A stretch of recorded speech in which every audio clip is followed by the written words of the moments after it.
कि जय जयकार माता जी की कृपा मेरे ऊपर और आप सबके ऊपर बनी रहे।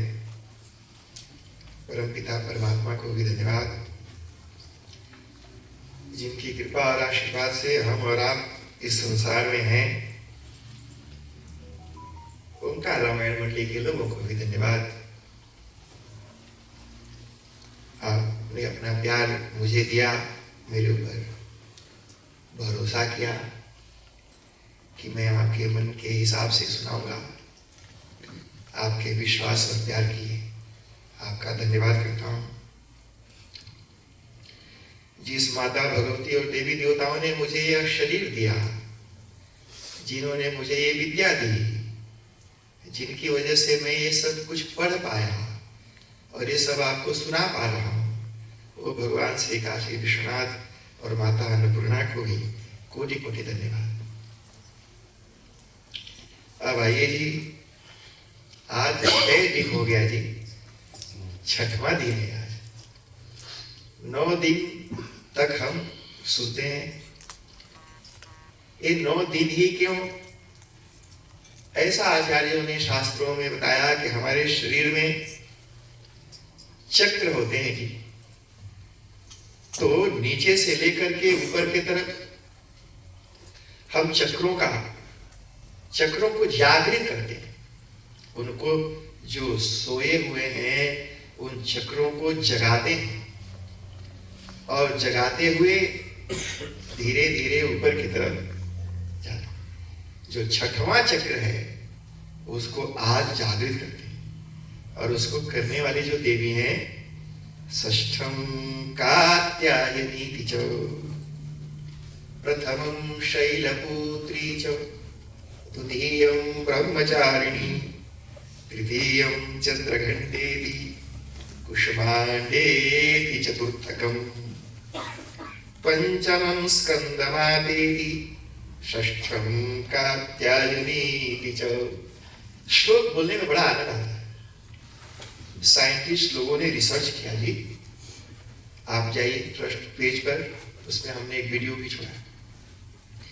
ये जो संस्कृत के जो मंत्र हैं, जो संस्कृत लैंग्वेज है, जब आप ये बोलते हैं तो आपका रोम रोम में जो है एनर्जी और ऊर्जा का संचार होता है। इसलिए संस्कृत में ही मंत्र हैं। संस्कृत भाषा बड़ी महत्वपूर्ण है। ये देवताओं की भाषा है। देवता लोग, इसीलिए सारे वेद संस्कृत में हैं, पुराण संस्कृत में है, उपनिषद संस्कृत में है, महाभारत संस्कृत में है, ओरिजिनल रामायण भी संस्कृत में है, गीता, हमारा सारा जो लिटरेचर है वो सब संस्कृत में है। संस्कृत भाषा देवों की भाषा ही है, ऐसा नहीं है, ये हमारी भी भाषा है। हम भी बोलते हैं। अच्छा सुनो, जो आपकी भाषा है, अगर मान लो ले जाकर के आपको जापान में छोड़ दिया जाए, सिर्फ जैपनीज लोग हैं, एक को हिंदी वाला नहीं मिले, अंग्रेजी वाला भी नहीं, और अचानक और आपको खूब भूख लगी है, तकलीफ है, पेट में दर्द है, सिर में दर्द है, आप अपना दुख तकलीफ किसी को बता नहीं सकते, क्योंकि आप जो लैंग्वेज जानते हैं वो लैंग्वेज जानने वाला वहां कोई है नहीं। और अचानक कोई फिजिला फला, एक फिजिला भैया भेटाए गए, रेस्टोरेंट में भेटाई गया, अब बोला भाई भूख लगी है, अरे आजा एक कसेरा फ्राई करके धरा है। अगर कोई मिल जाए और आपको खिलाए पिलाए, अपनी बोली भाषा मिलने वाला बोलने वाला, कितना मजा आता है जी। हमारे प्रधान जी बोले कि आप कसेरा बहुत बोलते हो। अरे भाई हमको पसंद है कसेरा, जो चीज पसंद है उस पर आप रोक क्यों लगा रहे हो? कसेरा बोल, इसी माने कम से कम 2-4 कसेरा हमको भी खाने को मिल जाएगा जी। कभी कभी बड़ा अच्छा कसेरा मिलता है जी यहाँ मंडी में।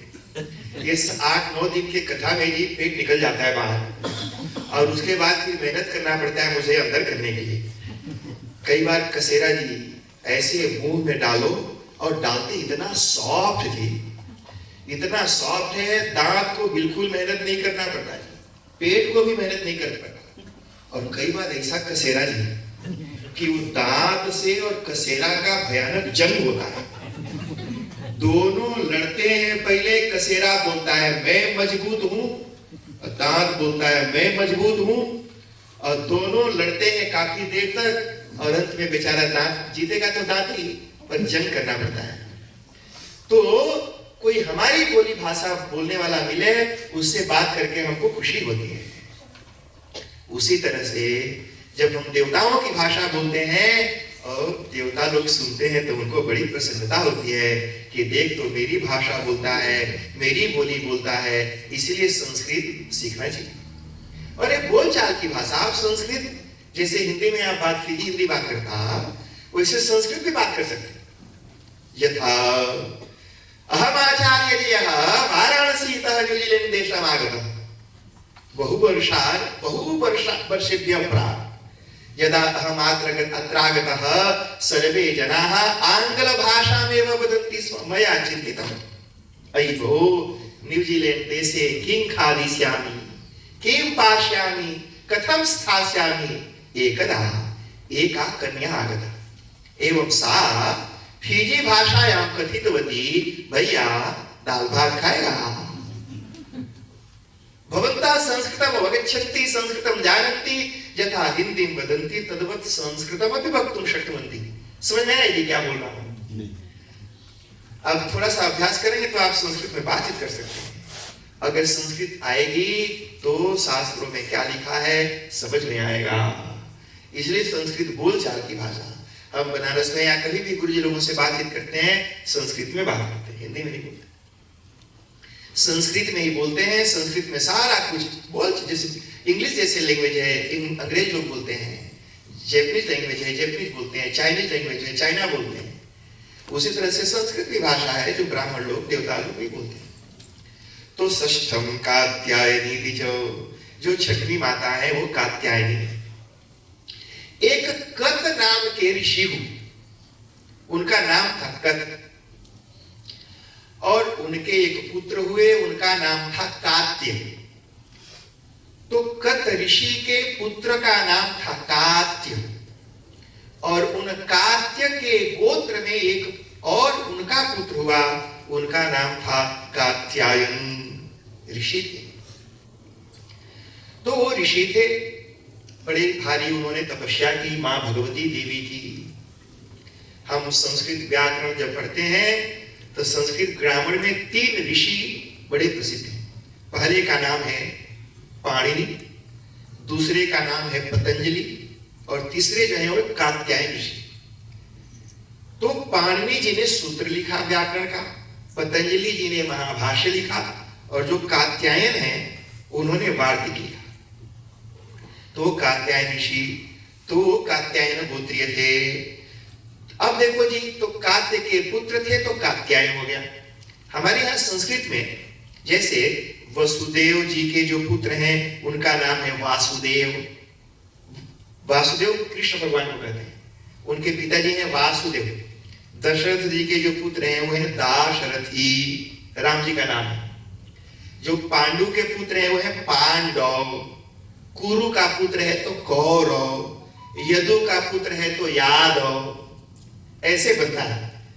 तो ऐसे भगवतः पुत्रः भागवत, नाम भी देखो कितना सुंदर सुंदर नाम रखा है इनके माता पिता जी लोगों ने। भागवत प्रसाद, जो भगवान का प्रसाद है, देवी प्रसाद, जो देवी का प्रसाद है, गुरु प्रसाद, जो गुरु का प्रसाद है, रमेश प्रसाद। रमा कहते हैं लक्ष्मी को, रमेश कहते हैं भगवान विष्णु को। रमेश मैंने भगवान विष्णु का जो प्रसाद है। कैसे देवी देवताओं के जो भी जीवन में मिलता था, माता पिता सोचते थे कि माँ देवी के प्रसाद के रूप में मिला है, तो प्रसाद को माथे से लगा करके और हम उसको स्वीकार करते थे जो भी मिला। तो इतना सुंदर नाम हमारे प्राचीन काल के हमारे बड़े बुजुर्ग रखते थे। और आजकल के लोग जी क्या चिंकी मिंकी टिंकी पिंकी, कुछ का कुछ नाम सुंदर रखो जो मीनिंगफुल होना चाहिए हमेशा। और फीजी के लोग इस मामले में बड़े अच्छे हैं। आज भी उनके बच्चों के नाम बड़े यूनिक, सुंदर और अच्छा, और मैं सुन के बड़ा खुश होता हूँ। तो कात्यायन ऋषि ने बड़ी घोर तपस्या की। और घोर तपस्या क्यों की जी? उन्होंने देखा जब माता भगवती देवी प्रकट हुई तो बड़े बड़े ऋषि लोग, साधु लोग, महात्मा लोग, देवता लोग सबने आकर के माता की प्रार्थना की। नमो देव्यै महादेव्यै शिवायै सततम नमः। हे माँ भगवती, आपको प्रणाम है। नमस्तस्यै नमस्तस्यै, बार बार नमस्तस्यै, उसको प्रणाम है। तो कात्यायन ऋषि ने भी देखा, कहा कि कितनी सुंदर रूप है माता की, काश ऐसी मेरी एक बेटी होती, काश ये माँ भगवती मेरे घर बेटी बनकर के पैदा हो जाती तो कितना अच्छा होता।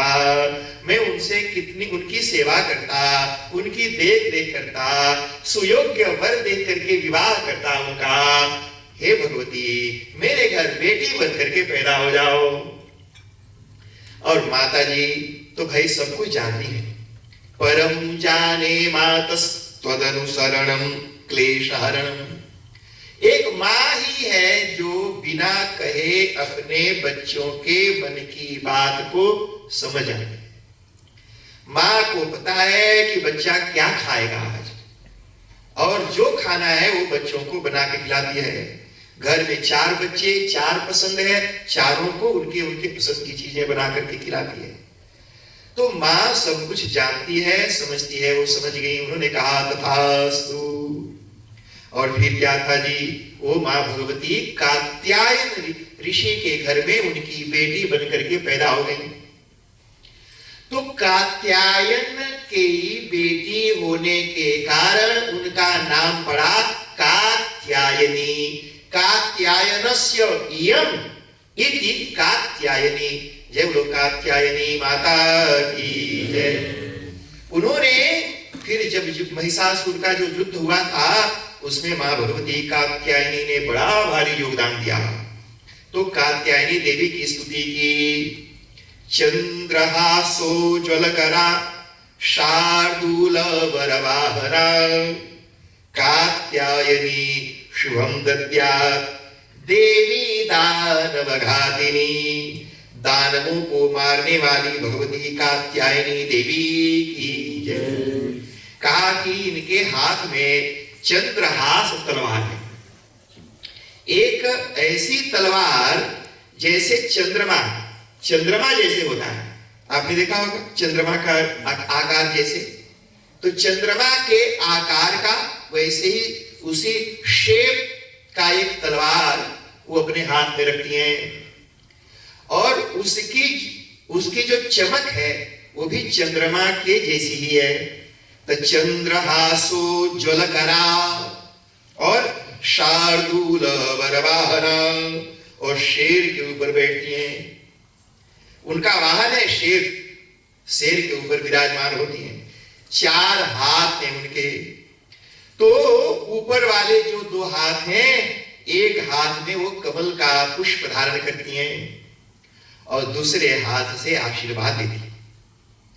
जो दाहिना हाथ है उससे सबको आशीर्वाद देती है।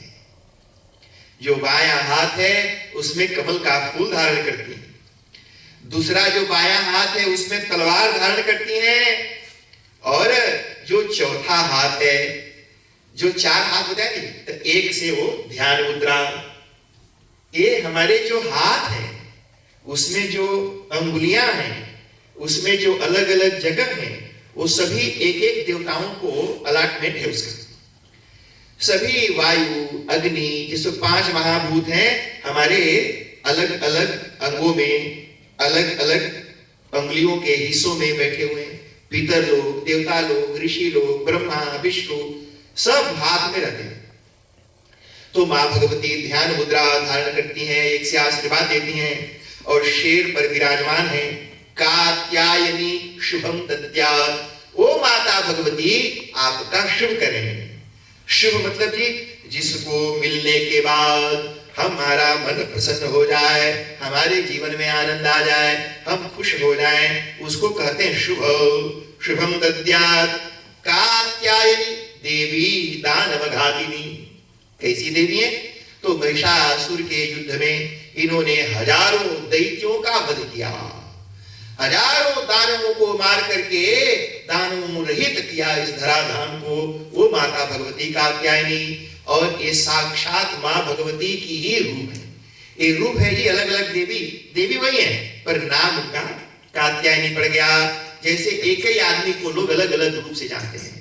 जिसे मान लो उसका नाम है मूलचंद और बहुत लंबा है तो बोलते हैं लोग लंबू, तो लंबा होने से लंबू बोल दिया। बहुत गांजा पीता है तो नाम रख दिया गजेड़ी, नाम उसका नहीं है।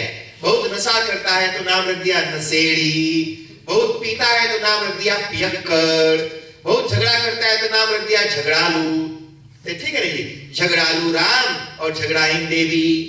तो नाम है रख दिया, जैसा उसका लुक है, रूप है, रंग है, जैसा कैरेक्टर है लोग नाम उसका रख देते हैं। तो उसी तरह से वो कात्यायनी के यहाँ जाने की वजह से कात्यायनी देवी हो गई। हमारे यहाँ इंडिया में लोग खूब नाम रखते हैं जी, पूछो नहीं। तो हमारे यहाँ गांव में 2 लोग थे जी, तो उसके हस्बैंड का नाम लोगों ने रखा झगड़ालू राम, वो बड़ा झगड़ालू था जी। और जो उसकी पत्नी थी उसे और डबल, तो उसका नाम रख दिया झगड़ाहीन देवी। तो अब झगड़ालू राम और झगड़ाहीन देवी जिस घर में रहते हैं लोग उस घर से 500 मीटर दूर से ही निकल जाते थे जी, कहा कि कौन पंगा लेने जाए। और एक बार शुरू हुए तो गरियाते हुए घर तक आते थे।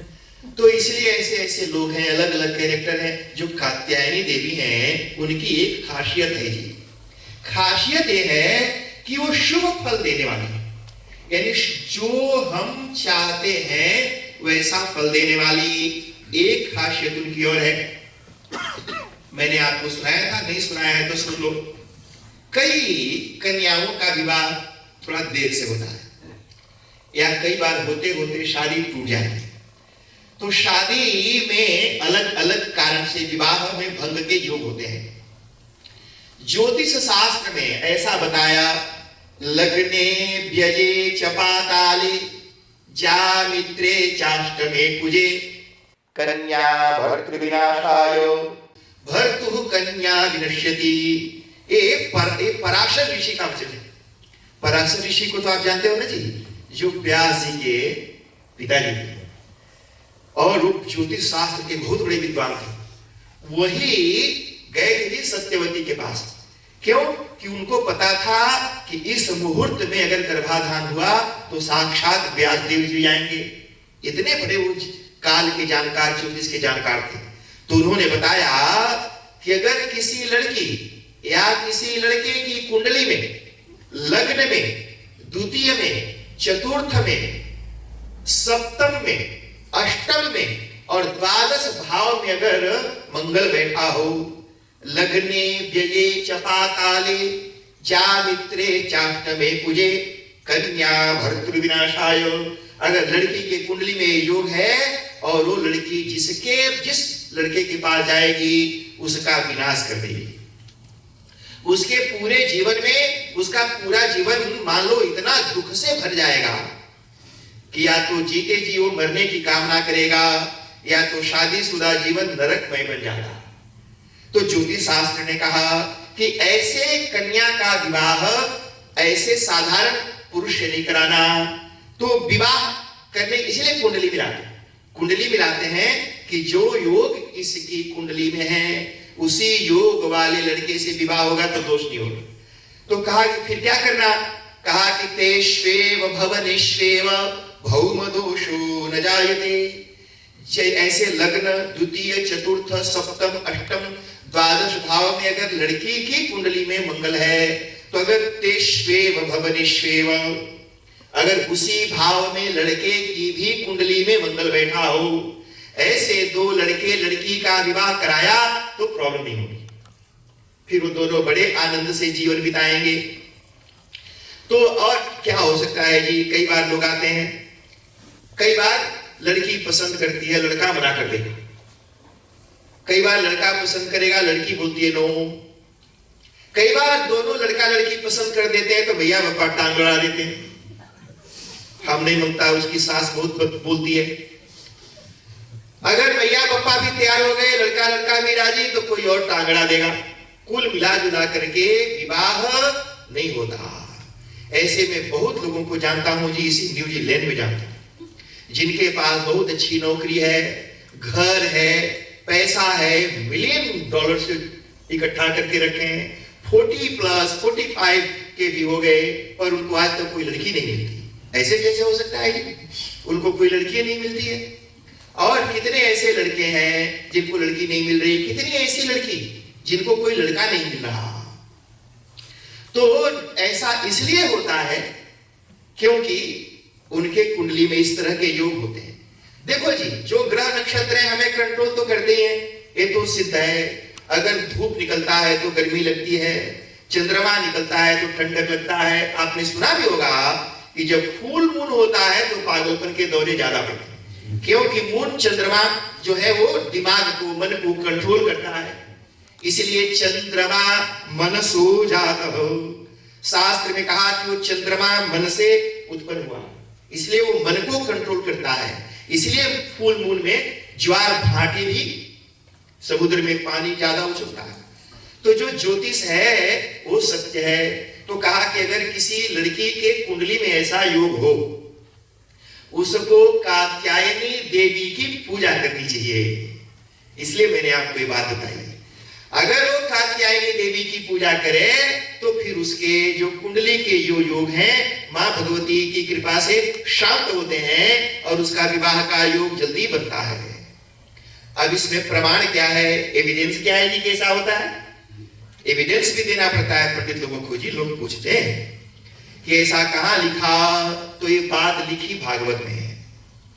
आप सभी जानते हैं भगवान श्री कृष्ण अकेले थे जी, और उनको चाहने वाली गोपियां अनेक, लड़का एक, गोपियां अनेक, और एक ही लड़का को सब चाह रहे हैं। ऐसा कई बार होता है। अरे भाई, एक ही जगह क्यों, कोई और भी देखो ना, ढेर सारे लड़के, पर भगवान कृष्ण के जैसा कोई दूसरा नहीं जी। ऐसे भगवान श्री कृष्ण थे। तो पूरे गांव की, मोहल्ले की, 2-4 गांव दूर की भी सभी लड़कियां भगवान श्री कृष्ण को विवाह करना चाहती थी, उनको पति के रूप में प्राप्त करना चाहती थी। पर मिले कैसे जी? तो पंडित जी की पंडितानी पूर्णमासी जी थी, उनके जो पुरोहित थे। पंडितानी भी कई बार होशियार हो गई। पंडित जी को तो पोथी पढ़ना पड़ता है, किताब पढ़ना पड़ता है, पत्रा देखना पड़ता है। हमारे गांव में एक कहावत है, वो बोलते थे कि जो कुछ लिखा है पंडित जी के पत्रा में वो पंडितानी के अचरा में। तो जो ज्ञान पंडित के पत्रा में वो पंडितानी के अचरा में। यानी जो पंडित पोथी देख के बताएंगे पंडितानी भुजवानी बता देती है। अरे दिन भर पंडित के मूड पर चढ़ी रहती है, अब वो सुनती रहती है कि कौन सी बताया, कहाँ कहाँ क्या क्या किया। तो भाई वो सुनते सुनते सारा कुछ याद हो जाता है जी। सुन के सब उनको पता चल जाता है और वो बता देती हैं। तो पंडितानी ने बताया, अरे सुनो सुनो सुनो, एक कार्तिक का मास प्रारंभ हो गया, तुम सब अपने अपने घर से निकलो। इस कार्तिक मास में भगवती कात्यायनी की पूजा करो। कार्तिक मास और कात्यायनी देवी दोनों का, कार्तिक का बड़ा संबंध है। नारद जी ने भी वीणा बजा बजा करके लोगों को बताया, कहा कि क्या करना। तो ये जो व्रत है जी, कात्यायनी व्रत, एक 21 डेज का होता है, 21 दिन तक व्रत चलता है। कैसे करना? तो कहा कि जब लड़कियों का जो मासिक धर्म होता है, जैसे ही जिस दिन बंद होता हो उसके तुरंत बाद शुरू कर देना चाहिए, क्योंकि फिर 1 महीने के बाद होगा।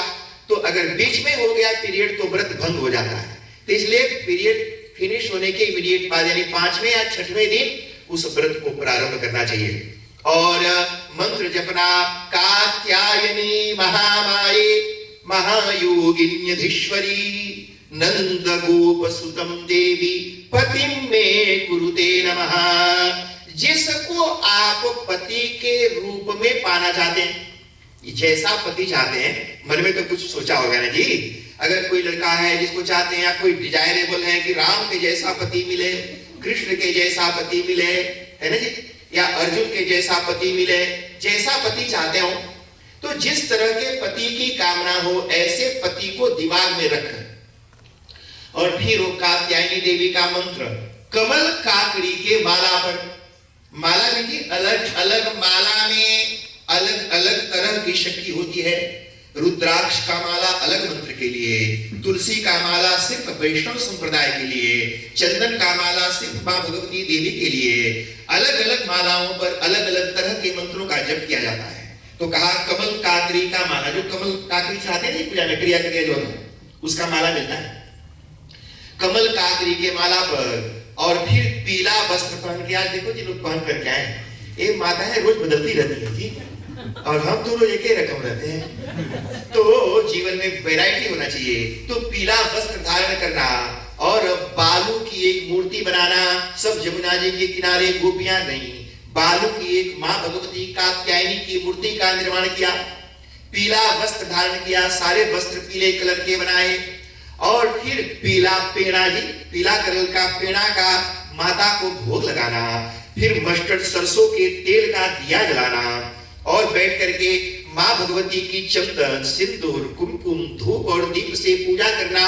और पूजा करने के बाद पहले दिन इस मंत्र का कात्यायनी महामाये महायोगिन्यधीश्वरी नंद गोप सुतम देवी पतिम में कुरुते नमः, इस मंत्र का 1000 जप करना चाहिए, 1000 जप करना, यानी 10 माला। और दूसरे दिन से 2-2000 जप करना है। तो पहले दिन 1000 और दूसरे दिन से 20 डेज तक 2000 करेंगे तो 21 डेज में 41,000 जप हो जाएगा। तो विधि यह है कि 41,000 जप किया और फिर इस व्रत की पूर्णाहुति 41,000 का जो 10% होगा, अब मैथमेटिक्स में मैं कमजोर हूं, निकाल लेना। तो 41,000 का जो 10% उस मंत्र को पढ़ करके हवन करना चाहिए, और हवन करके फिर ब्राह्मण को बुला करके उसको भोजन कराना चाहिए। भोजन कराने के बाद उसको भोजन की आने और खाने की दक्षिणा देनी चाहिए। ये नियम है जी, खाने के लिए भी दक्षिणा देनी पड़ती है, उसका नाम है भोजन दक्षिणा। तो दक्षिणा देनी चाहिए और फिर आशीर्वाद लेकर के और आज्ञा लेकर के व्रत का तोड़ देना चाहिए। ऐसा व्रत अगर किया तो कहा कि माँ भगवती कात्यायनी के कृपा, माँ भगवती कात्यायनी के आशीर्वाद से निश्चित ही उसको मनोनुकूल पति की प्राप्ति होती है। जय बोलो भगवती कात्यायनी माता की।